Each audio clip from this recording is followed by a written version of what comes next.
I'm so glad to see everybody here. Thank you for coming to the first edition of IIE Honors. We hope there will be many more editions here and in Washington. And I've always wanted a theme song. And I also think the video is better than my speech. I can't forget where we are. A few weeks after 9/11, a visitor came to see me, a family member, and said that he and the family would like to set up a scholarship program in memory of someone lost. And I knew a little bit about the family, and I knew about the young man that was lost, and knew he liked very much traveling in the Middle East. And so I had a terrific idea. Let's create a memorial scholarship program for more young Americans to travel to the Middle East, get to understand their culture and their history and relations with us. A week later, my guest came back and said it's a terrible idea. He took it back to his family, and what they wanted to do was create opportunities and scholarships so that people from the Middle East could come here and live with us and study with us, be in our homes, because he said the family wanted them to understand that we don't hate them. And I don't know, I would have had the compassion or the courage of that family to say what we want to do is dispel the hate. We want to make sure that people understand who we are and what our values represent. And eventually, this memorial led to the gifts that enable rescued scholars to be hosted at Rutgers, rescued scholars to be hosted at Trinity College. Presidents of both universities are here with us tonight, Joanne Berger-Sweeney and Jonathan Holloway.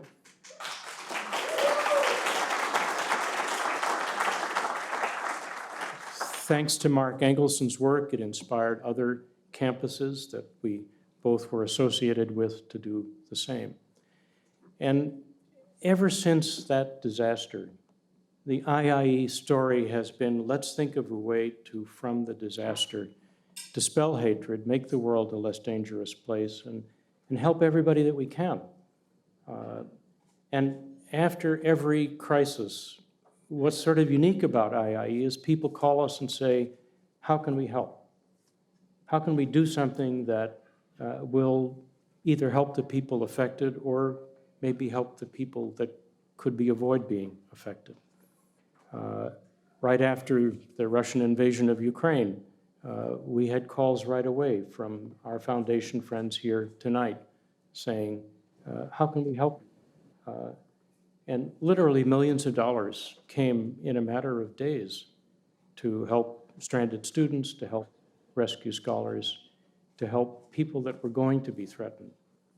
And that's your IIE. We have a global network. I think you got a sense of it from the video. But we couldn't do what we do without the global network. It really is a gift to us of the Fulbright program, which we administer on behalf of the Department of State. When 76 years ago, they came to us and said, help us create a Fulbright program. And that gave us the ability to create a global network, to know how to use a global network. We have, I think, 6 Fulbright alum with us tonight. James King, who directs our Scholar Rescue Fund, Kelly Ramirez, who works with Nina in the philanthropy office, Doran Weber, Alberto Vitali, Linda Vester, a Fulbright alumna who went as a young journalist to Egypt, and Jessica Salhovich, the director of our office in Ukraine, lives in Kyiv, is here with us tonight, and was a Fulbright and also a Peace Corps volunteer in Ukraine. Tonight, all of us are Ukrainian.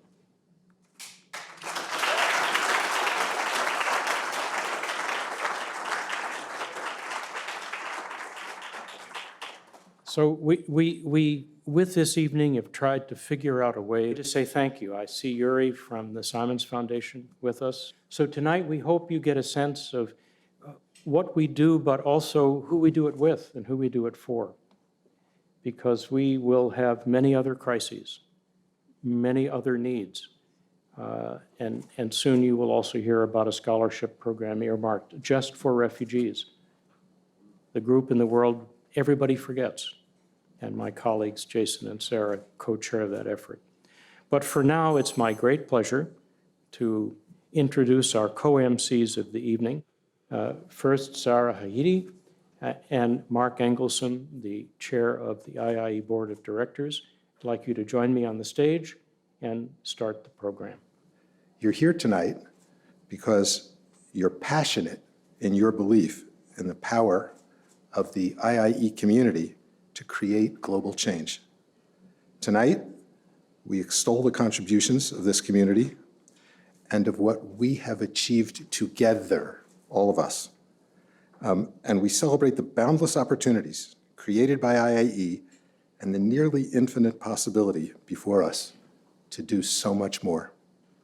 Our co-MC for this evening certainly deserves a magnificent introduction and a standing ovation, but she's going to be interviewed on stage later this evening, and so I'm not going to mess with that. I will simply share what you may already know about Sarah if you read Time Magazine's list of next generation leaders, or the BBC's 100 women list. And she's something of a rock star. She's an outstanding civic-minded leader. She's using her work to bring about large-scale change for her country and beyond. She's also an IIE emergency student grantee, currently studying at Columbia University, and will be graduated sometime in 2024. I am simply delighted and honored to share the podium tonight with you, Sarah. Thank you so much.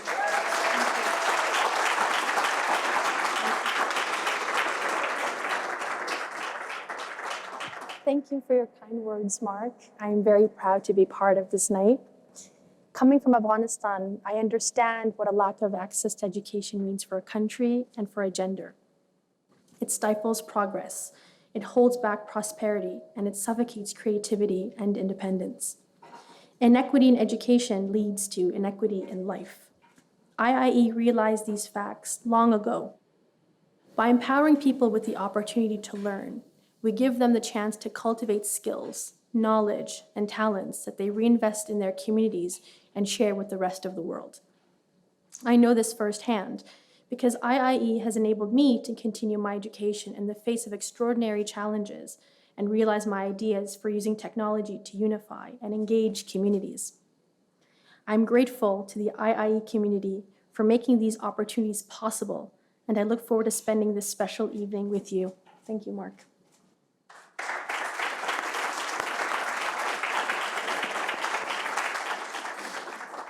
That IIE realized this so long ago is a credit to many of our forebears, but particularly so to the Carnegie Corporation of New York, whose 1919 grant paved the way for IIE's mission of educational access and exchange for all, and whose continued partnership to this day is critical to our work. IIE's vision for the future is that we will make our biggest impact by helping individuals like Sarah, individuals whose potential is threatened by displacement, oppression, and war. We have lots of partners in this. Our very best friend for a generation was the late Vartan Gregorian of blessed memory. He's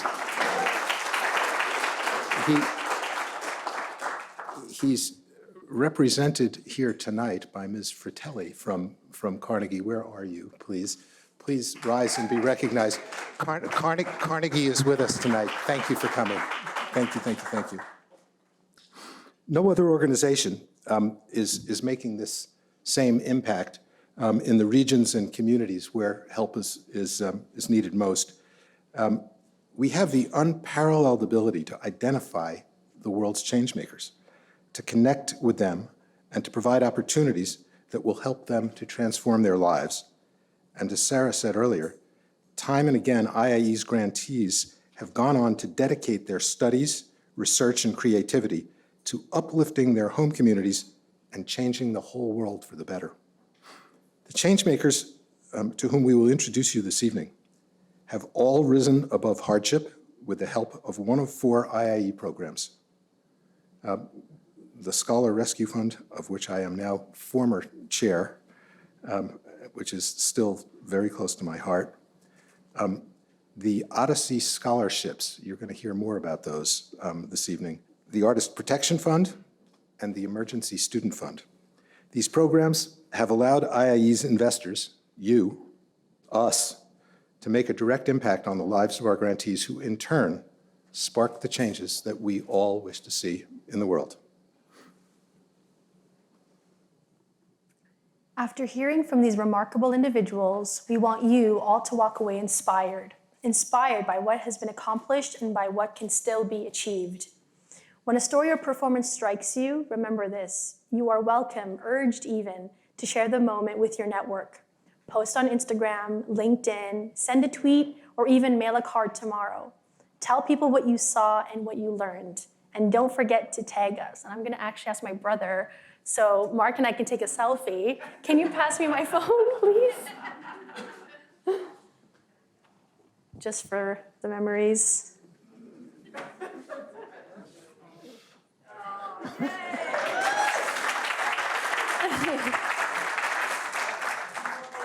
It looks great. Increase the good we can do in the world by inviting more people to join the community. Thank you.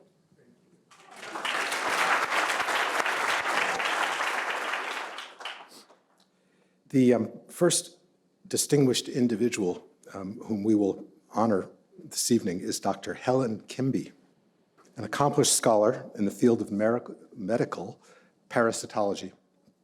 In 2020, IIE awarded Dr. Kimby a Scholar Rescue Fellowship. This opportunity has given her a secure environment in which to teach and mentor students while contributing to a body of work that is addressing the public health challenges of her home country. In the video that you will see, Dr. Kimby shares her story in her own words. You will also see Hartley Rogers, IIE's esteemed treasurer, whose contributions to the IIE community we also recognize tonight. Hartley, along with his family, helped expand IIE's ability to provide secure research and educational settings to scholars, particularly female scholars. Let's watch. Hello, I'm Hartley Rogers, treasurer of IIE's Board of Trustees. In a few minutes, you will meet Dr. Helen Kimby, an accomplished scientist from Cameroon. Dr. Kimby is a perfect example of the multiplier effect that is at the heart of the work you are witnessing this evening. An expert on malaria, Dr. Kimby devotes herself to research that has the potential to directly improve the health of millions in Cameroon and around the world. She also shares her knowledge and experience with hundreds of students and even gives free diagnoses and lessons on disease prevention in her local communities. We see this same commitment to generating and spreading knowledge in every scholar supported by IIE. IIE Scholar Rescue Fund has a transformational impact on its fellows that goes beyond individual outcomes to affect the organizations and communities where SRF leaders promote social change. Women change makers like Dr. Kimby are why my wife Amy and I, along with our family, established the IIE Scholar Rescue Fund Emmy Noether Chair. The Emmy Noether Chair protects the lives and scholarship of courageous and resilient women scientists worldwide. The award is named after another remarkable woman scholar, Emmy Noether. Born more than 140 years ago in 1882, Dr. Noether faced tremendous barriers at every stage of her career simply because she was a woman. Nevertheless, she rose to become a world leader in mathematics. But in 1933, her work and life nearly came to a halt in Nazi Germany. She was helped to safety by IIE's Emergency Committee in Aid of Displaced Foreign Scholars, the predecessor to today's Scholar Rescue Fund that brought to U.S. campuses more than 330 scholars who faced Nazi persecution. Because of IIE, Dr. Noether was able to resume her mathematics work at Bryn Mawr College. The stories of Emmy Noether, Helen Kimby, and the visionaries supported by the Scholar Rescue Fund have inspired me and my family. Around the world, there continue to be too many scholars who face persecution for their research, activism, and identities, or are attempting to overcome seemingly impossible odds to pursue their scholarly work amidst the world's most devastating conflicts. IIE Scholar Rescue Fund is a lifeline for these changemakers, and in turn, the many others who are impacted by them. For each one, continuing their work in safety ensures their impact will endure for generations to come.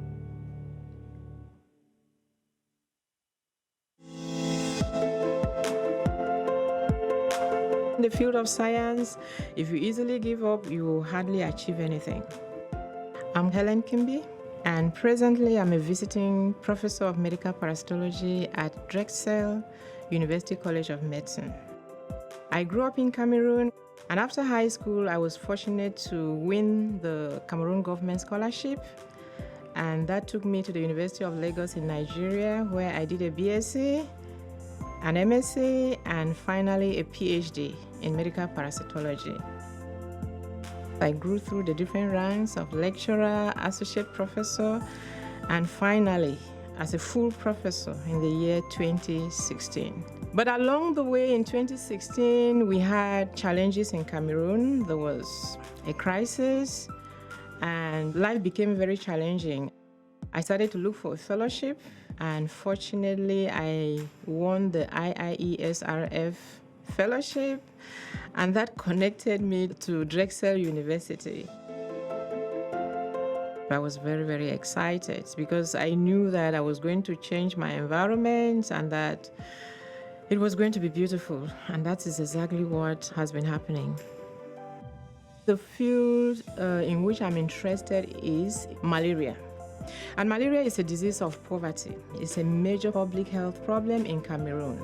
And I did not only study malaria, I studied other diseases of poverty, neglected tropical diseases like schistosomiasis, soil-transmitted helminths, and the others. And growing up as a child, I had that passion to serve the community. When I started working in the Mount Cameroon area in the early 2000s, we discovered that the prevalence of soil-transmitted helminths was very, very high. And we reported it, we tried to sound an alarm, and a few years later, the government made a policy that children of school-going age should be dewormed at least twice a year. And I think that my work contributed to that. And I feel good because that saves them from malnutrition. It saves them from the disease. In recent years, the head of state in Cameroon also decreed that all children less than 5 years of age should be treated for malaria free of charge. And I think that my work has contributed to that policy. The WHO changed the policy of treatment of malaria. When I report that resistance is developing to a particular drug, you inform policymakers. It is not only my work, it's the work of so many people, but I feel that I have contributed to that, and it makes me feel good. Because of the IIE SRF fellowship, I've been able to do a lot in the laboratory. And in collaboration with colleagues in the lab, I'm able to give them, to process the parasites and give them in such a way that they can be able to identify the proteins in different stages of these parasites, find out the functions of these proteins, and in some cases, they are able to find out drug targets that we can use to target the malaria parasite. And if I can contribute to the rollback of these diseases in Cameroon, I will not hesitate to do it because I want to see my people free and healthy. And this fellowship serves like a bridge, and that's exactly what it did to me. Because the fellows on their own will find it very difficult to identify scientists in other parts of the world that they can work with. And sometimes these fellows, they are unable to function in their countries, not because they cannot do it, but simply because they don't have the technology, or maybe their lives are threatened and they cannot work under normal conditions. Each time I succeed with an experiment, I jump up, I feel happy, and I feel good about it. It gives me a push to try to do more things. Those are the things that make life very, very exciting. When you feel that you have a touch on people's lives, when you feel that you're of service to people, when you feel that you are serving your community, you are giving back to your community, it is very, very fulfilling. And those are the things that I would like to continue doing.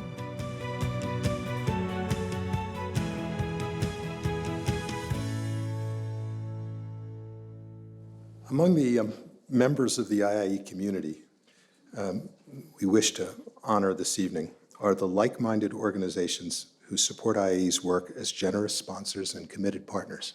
Since 1951, the Ford Foundation has been one of those treasured members of the IIE community.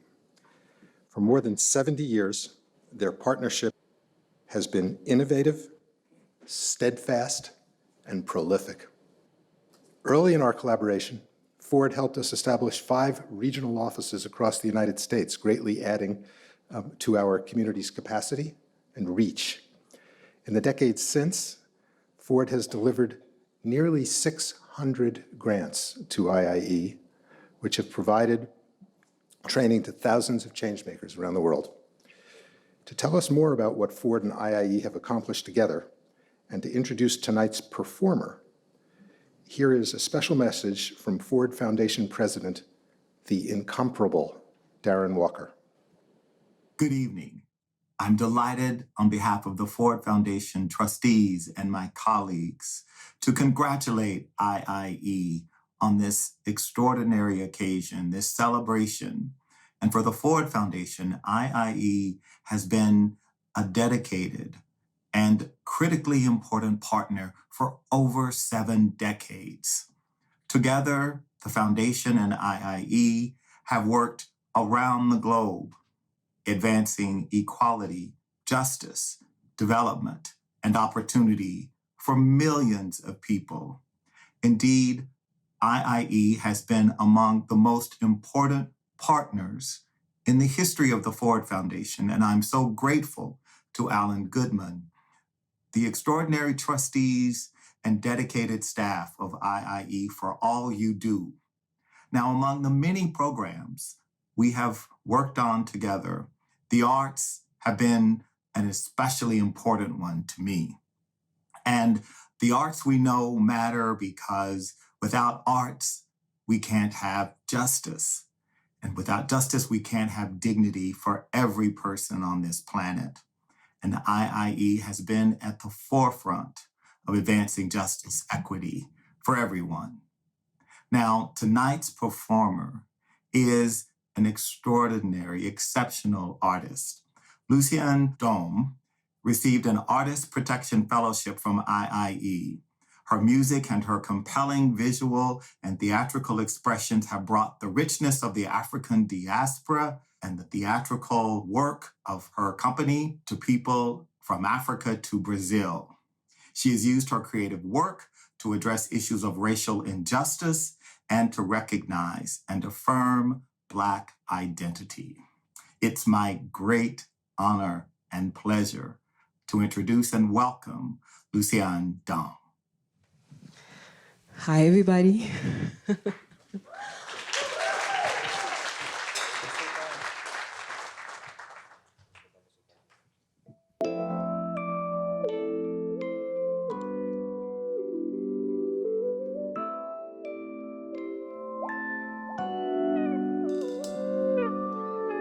Quando te disser boa noite, quero que você durma tranquilo. Desejo te envolver nos abraços tão bons, daquele carinho da gente que faz o mundo repentinamente parar de gritar. Amanheceu, não é daqui a metade. Nossos corpos juntos ficam tão à vontade. Essa verdade, só você sabe que foi carinho que tem mais. Esse love song pra falar de nós dois, a gente não deixa pra depois. A nossa dança media ganha novo sentido pra dizer: vem que a casa tá aberta pra você. Pode ser às 10 de hoje. Vem que a casa tá aberta pra você.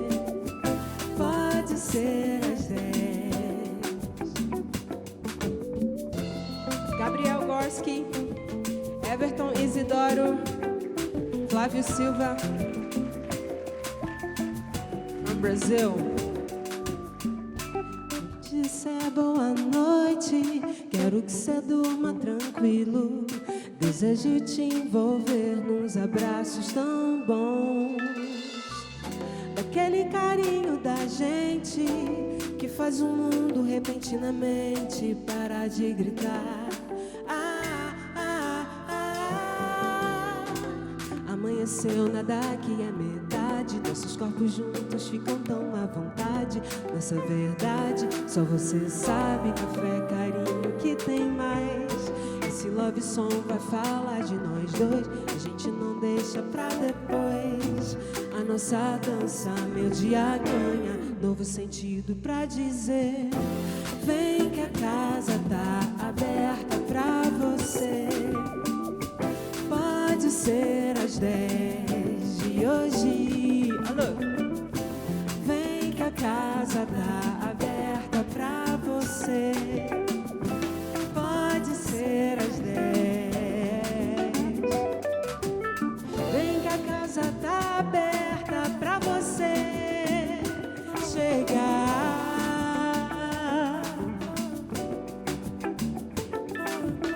Vem que a casa tá aberta pra você me amar.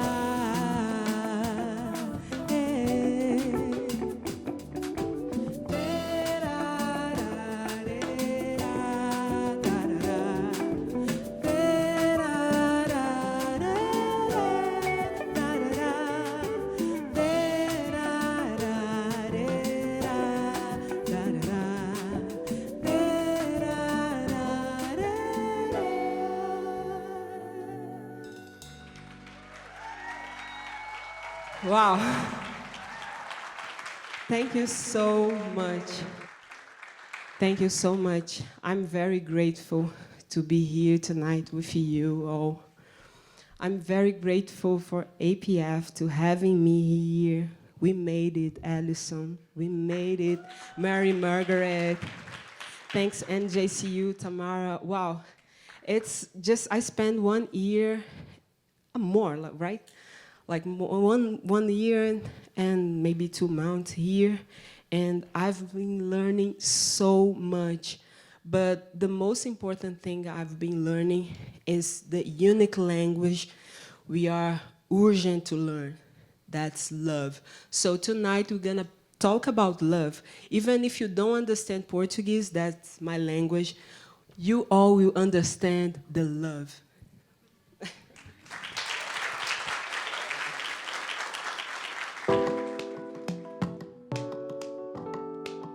You can dance, don't be shy.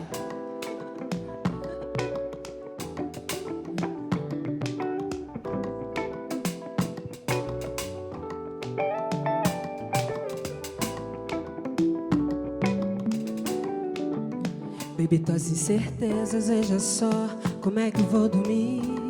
A cada gota o tempo e o suor vem me tirar daqui. Você quer notícia boa que vem pela manhã. Meus pensamentos loucos tão querendo entrar no teu divã. Ponta dos dedos, todos os poros, guardo em cada canto de mim você.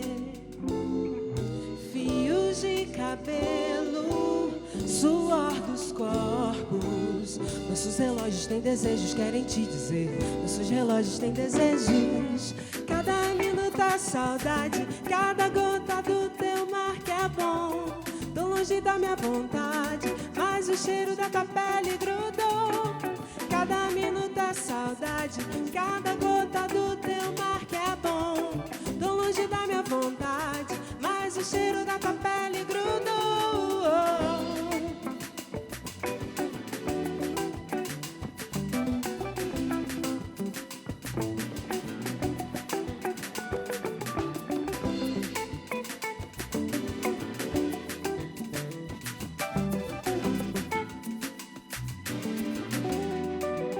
Bebi tuas incertezas, veja só como é que eu vou dormir. A cada gota do tempo e o suor vem me tirar daqui. Você quer notícia boa que vem pela manhã. Meus pensamentos loucos tão querendo entrar no teu divã. Ponta dos dedos, todos os poros, guarda em cada canto de mim você. Fios de cabelo, suor dos corpos. Nossos relógios têm desejos, querem te dizer. Nossos relógios têm desejos. Cada minuto é saudade, cada gota do teu mar que é bom. Tão longe da minha vontade, mas o cheiro da tua pele grudou. Cada minuto é saudade, cada gota do teu mar que é bom. Tão longe da minha vontade, mas o cheiro da tua pele grudou. Cada minuto é saudade, cada gota do teu mar que é bom. Tão longe da minha vontade, mas o cheiro da tua pele grudou.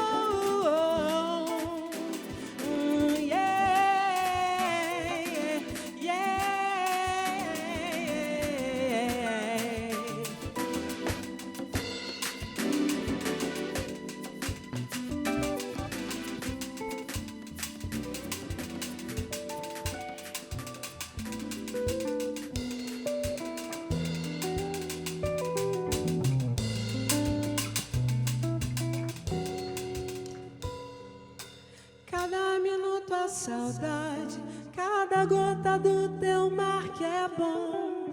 Tão longe da minha vontade, mas o cheiro da tua pele grudou. Cada minuto é saudade, cada gota do teu mar que é bom. Tão longe da minha vontade, mas o cheiro da tua pele grudou.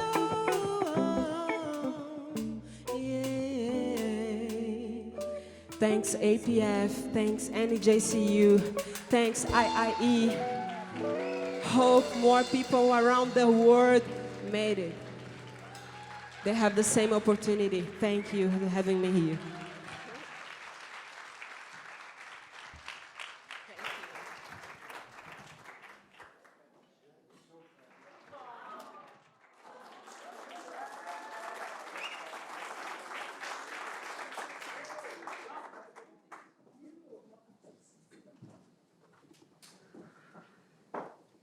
I'm not sure what the Portuguese word for wow is, but I know thank you. Muito obrigado. Muito obrigado.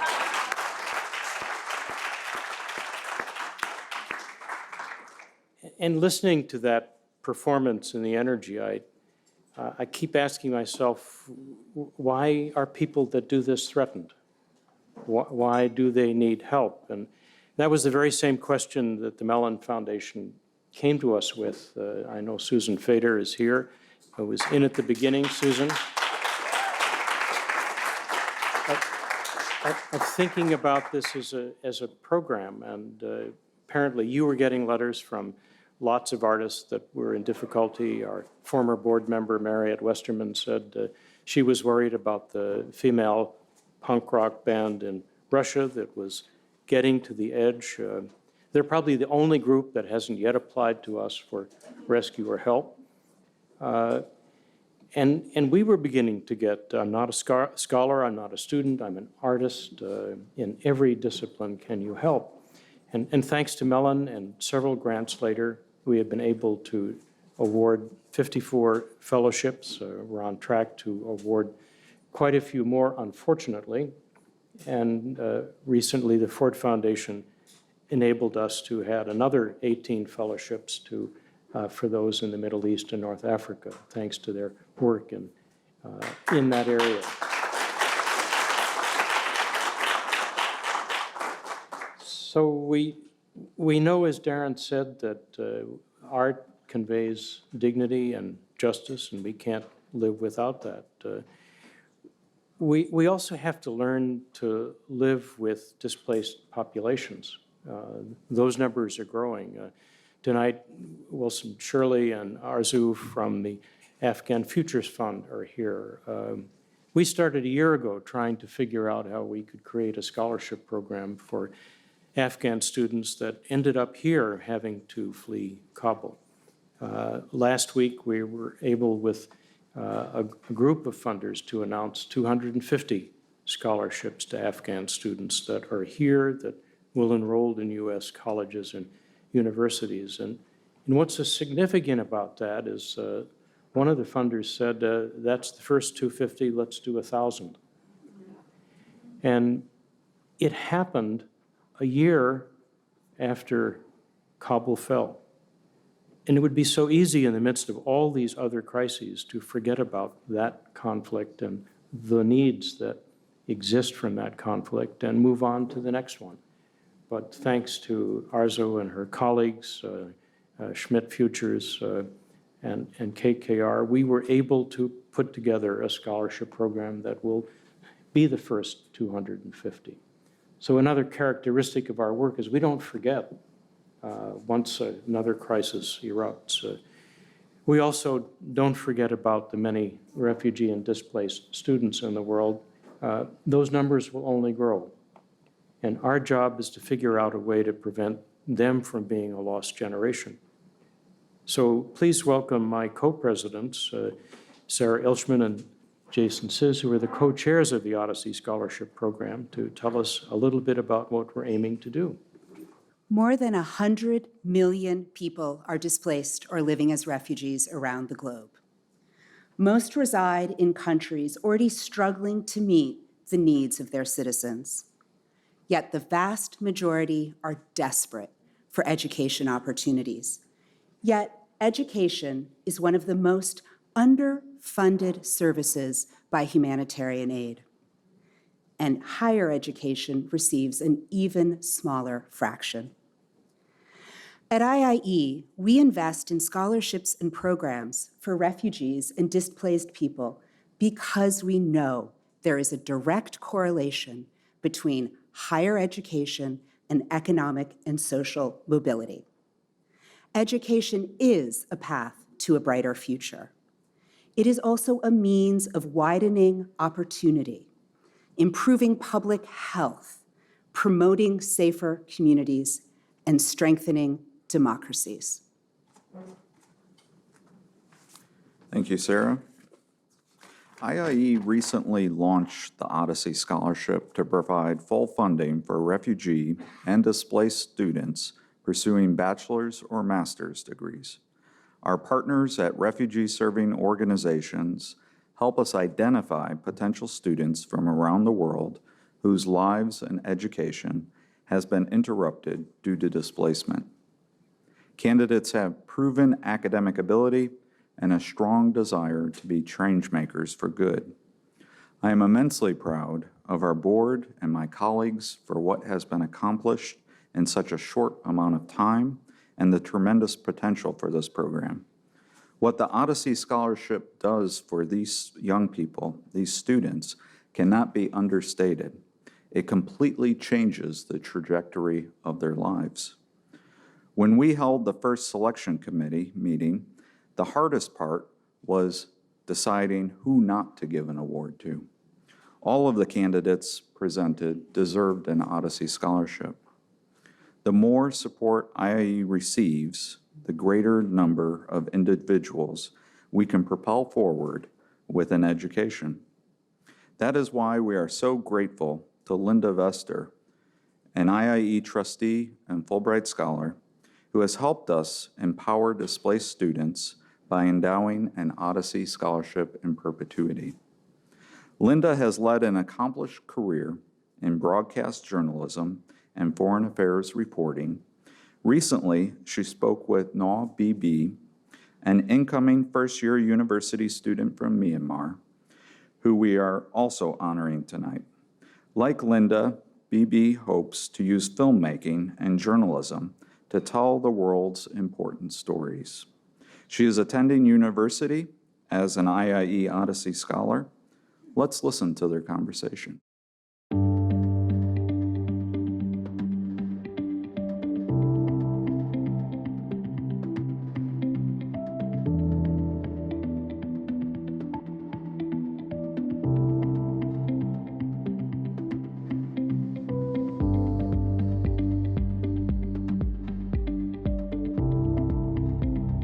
I've been to Myanmar, but I've never been to your community specifically.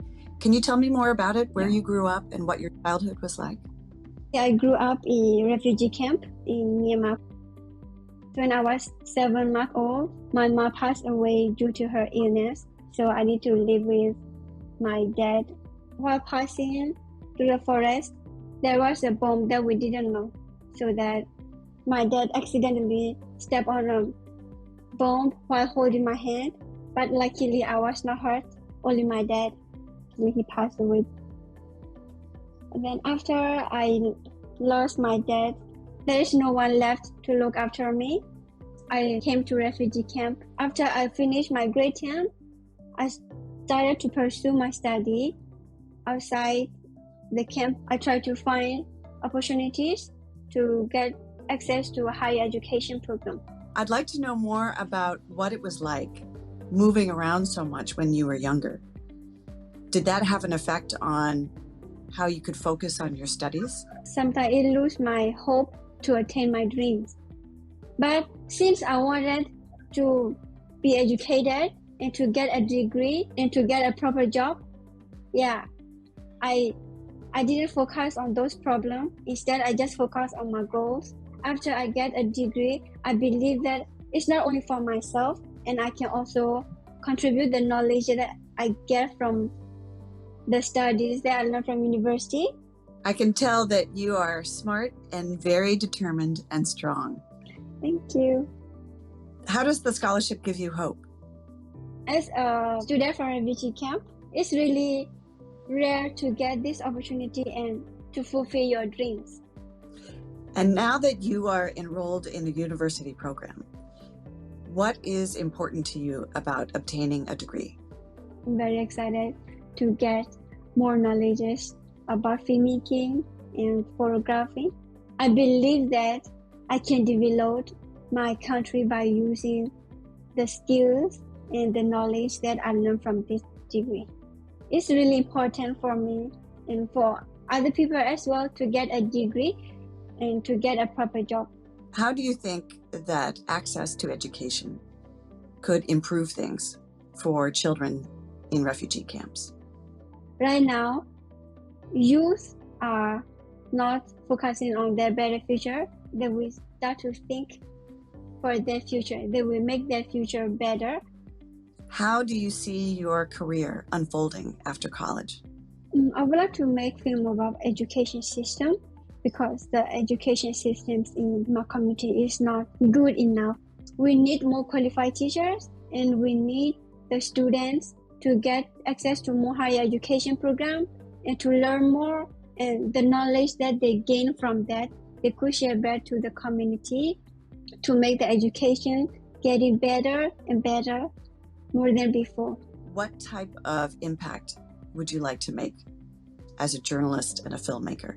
I wanted to let the NGO be aware that we need to improve our education in refugee camps. How important is it to have journalists who come from communities like refugee camps to be able to tell the story? Since I grew up in refugee camp, I will notice many problems, and I will notice what are needed to improve in my communities. I will be able to give the accurate and the fact and the need in my communities. My advice to you is for you to always remember that you have such a special, unique voice and life experience that no one else has. There will be more times when you feel challenged. Mm-hmm. Your goals are so important, and you bring something so important to journalism. I want to encourage you to stay at it because you will be great. Yeah, I believe I can do it.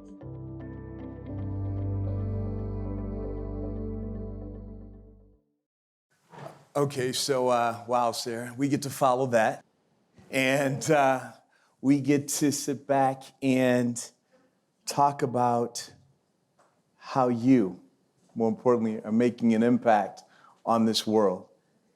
And the evening thus far has been filled with just such great stories and examples of individuals that are making a difference.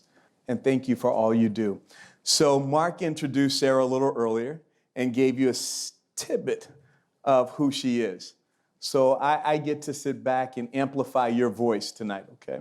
So first off, I'm Calvin Butler, and I have the privilege of being a vice chair of IIE, and I have the privilege of having this conversation with Sarah Wahidi tonight, our co-MC. So let me tell you a little bit about her. While living in Kabul in 2020, Sarah founded the startup Itizab, which built an app that tracks public safety information in Kabul. The app, which has since been profiled by news outlets from Time Magazine to Fast Company and CNN, gives Kabul 4 million residents reliable, real-time information about nearby events, including gunfire, explosions, and power outages. We now know how prescient that app is. By 2021, Kabul fell to Taliban leadership and demand for the app skyrocketed. Unfortunately, it also meant severe risk for Sarah and your team, whose identities must remain anonymous for safety. You know, as Mark mentioned earlier, Sarah is an IIE emergency student grantee. For students already enrolled in a degree program, unexpected disruption can come at any time. These grants, as many of you know, are awarded to international college students in the U.S. when natural disasters, war, or other crises in their home countries or regions threaten their education. Essential needs, including basic living expenses, can be covered, and oftentimes these grants fill the gap that no other source of funding does, allowing students like Sarah to remain in school and continue their degree program. And I say that to say how humbled we are to have you. But I would like to know, Sarah, as we are in awe of what you continue to accomplish, can you tell the audience what inspired you to create the app? Right, thank you so much, You're welcome. Calvin, for this amazing introduction. It's an absolute honor.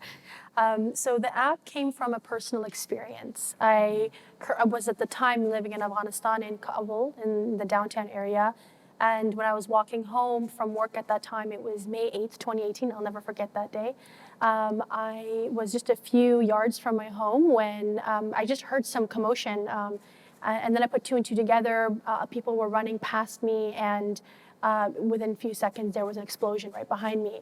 And that was the city core where there was restaurants and other stores in that area.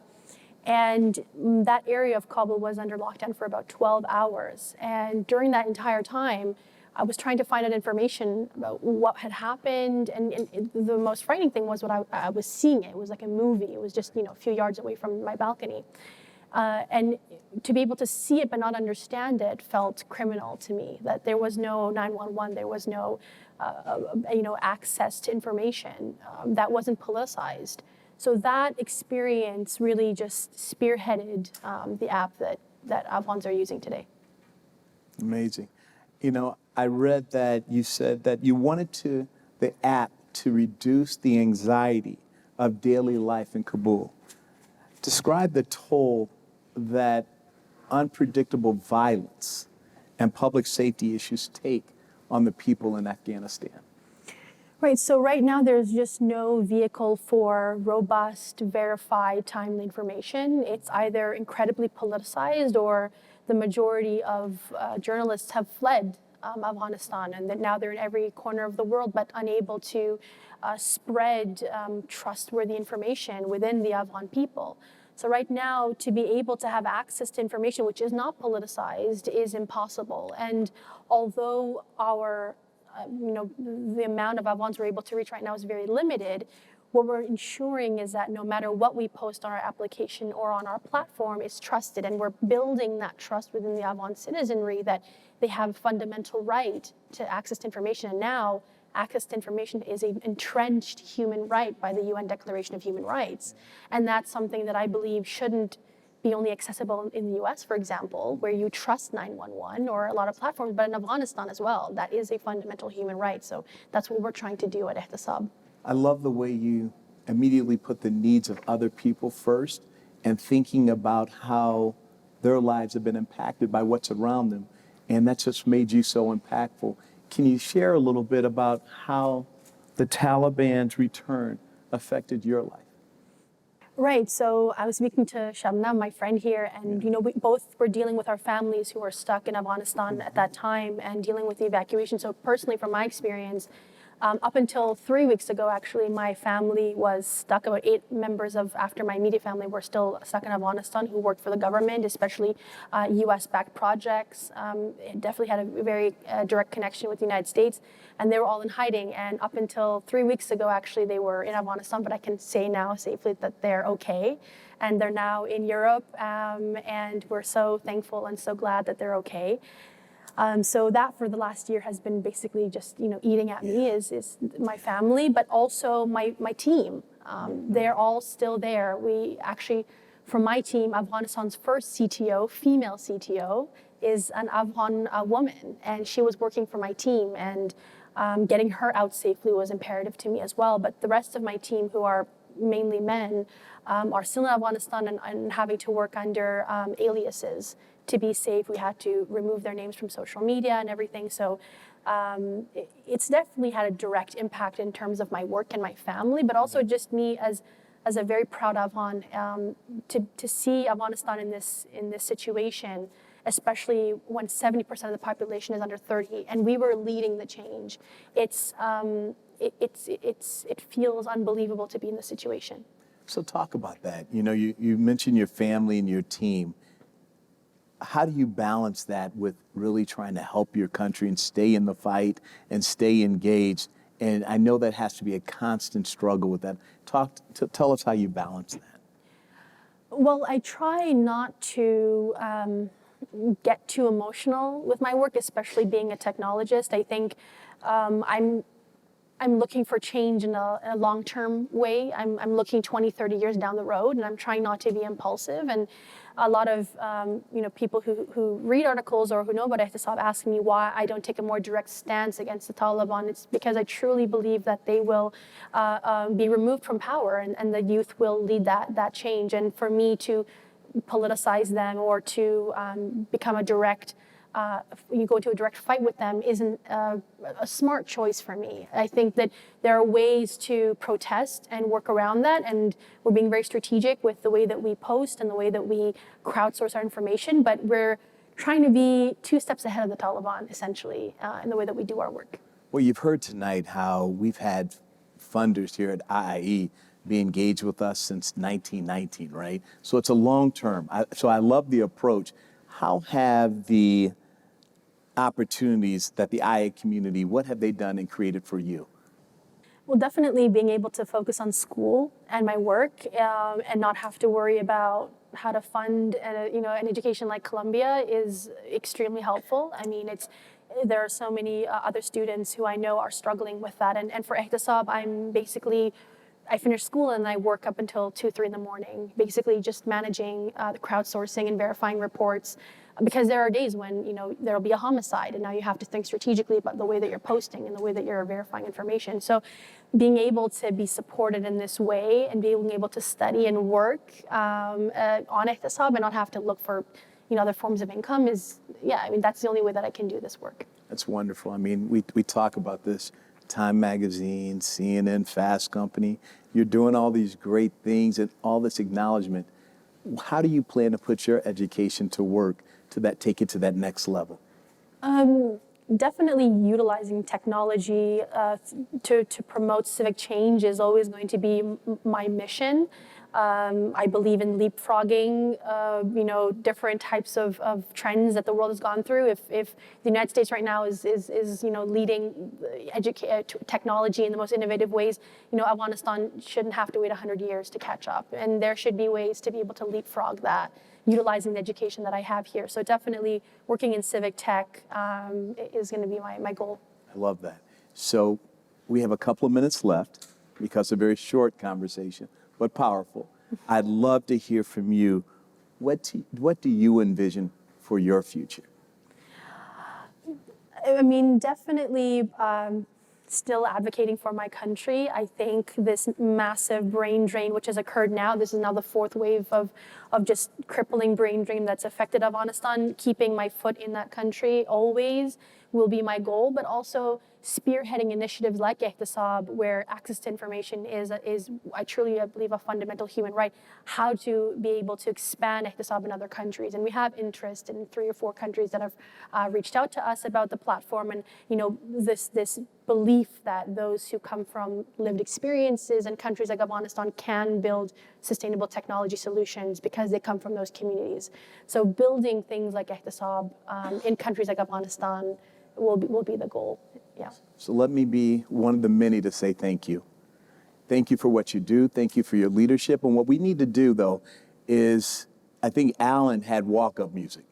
So next time you're here, we're going to have some walk-up music, and we're going to have our own theme song, and we're going to figure that out, right? Yes. But at the end of the day, I just want to say thank you for all you do. Thank you, Kelly. Thank you for the impact you're having, not only at your home, but in the world.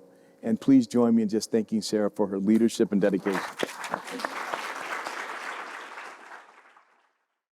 Hello, everyone. I am Courtney Temple. I am IIE's Executive Vice President and Chief Administrative Officer. When we talk about the IIE community, we are talking about a truly global ecosystem of individuals and institutions. Our grantees, our donors, our trustees, our community allies, our college and university and NGO partners, each of you in this room, and all of you watching from home, everyone plays a vital role. All told, the IIE community works together to make an extraordinary impact. In just the last year, 29,000 individuals participated in IIE's programs. 29,000. That is 29,000 from over 180 countries, and that is astounding. Though, as we heard tonight, millions of students, scholars, and artists are under threat. Each of them can persevere and thrive if they are given the opportunity. So please, take this message with you tonight. For more than 100 years, IIE has proven the power of international education, scholarship, and exchange. We have proven the power of helping individuals stay engaged in higher education. We have proven the power of granting secure research spaces in vibrant academic settings to displaced scholars and safe environments to threatened artists. And we have proven that enabling these change makers to thrive creates a safer, more equitable, more prosperous world for us all. In closing, I'd like to bring back to the stage all of tonight's participants, along with our co-MC and chairman, Mark Engelson. I would also add that in addition to the institutional philanthropists who've been just astonishingly kind to us over the years, the individual and family philanthropists are just as important, and in some ways more important. So thanks to you all as well. Thank you so much. Thank you.